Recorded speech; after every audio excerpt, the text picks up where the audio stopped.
Hello guys, welcome to another review. Today we're looking at the Nokia 9.3. So before I continue, let me just thank some people who subscribed yesterday. I believe yesterday we got one subscriber, and it was George Politis 68. Thank you for subscribing, as well as other 11 people who liked the video.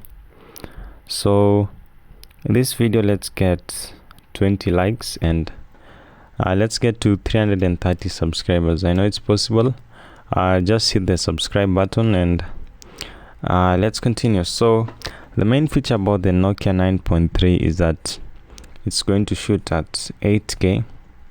So when I say 8K, you may think that it's just a normal thing, but currently only two phones are able to shoot a video at 8K, and this is one is coming from Samsung and the other one from Xiaomi. Though the one from Xiaomi is not shooting at natively 8K, it's only upscaling 6K to 8K, while the other one is having support natively. So the Nokia 9.3 might choose one of these options, but anyway, it's going to be shooting at 8K, so that's a really nice feature.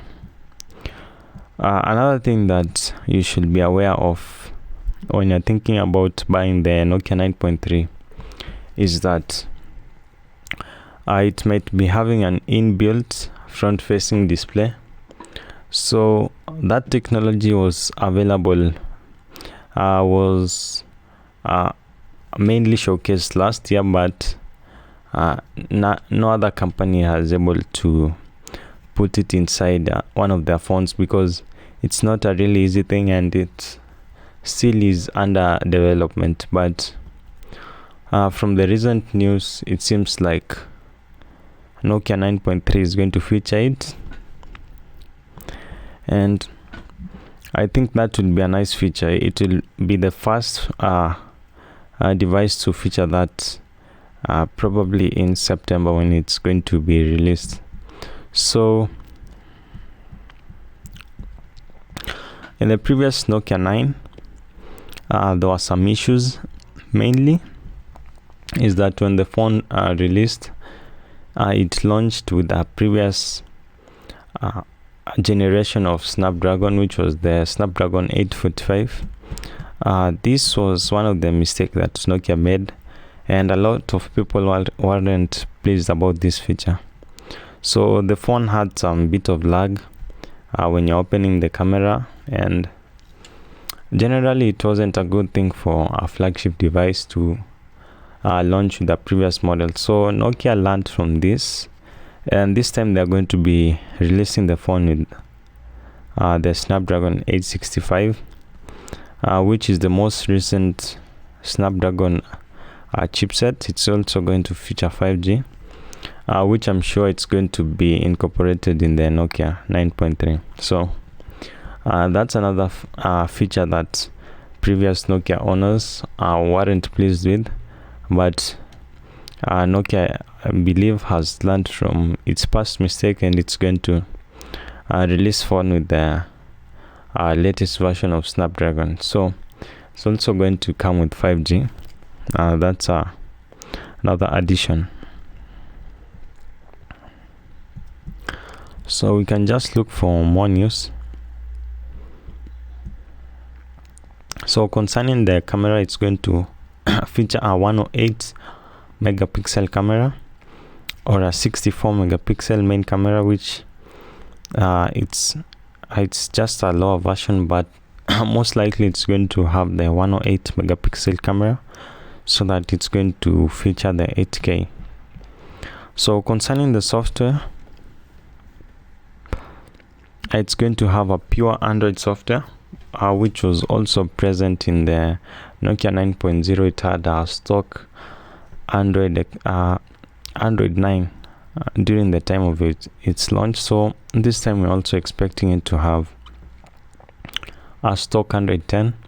For the people who like to use stock Android, it's an option for you, but Basically it's just the basic version of the Android. Yeah, so and these are the rumors, and it's also going to, it might feature a 120 hertz display, and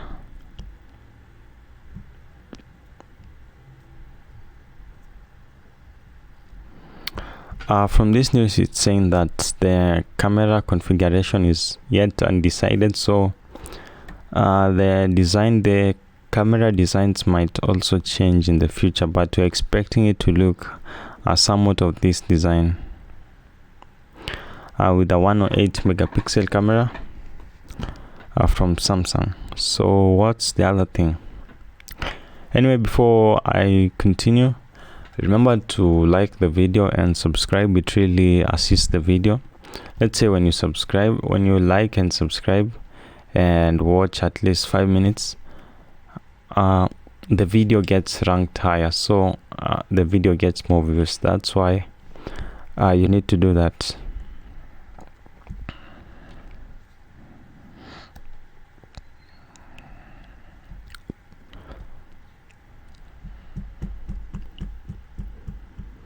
Okay, so I believe we'll just end there.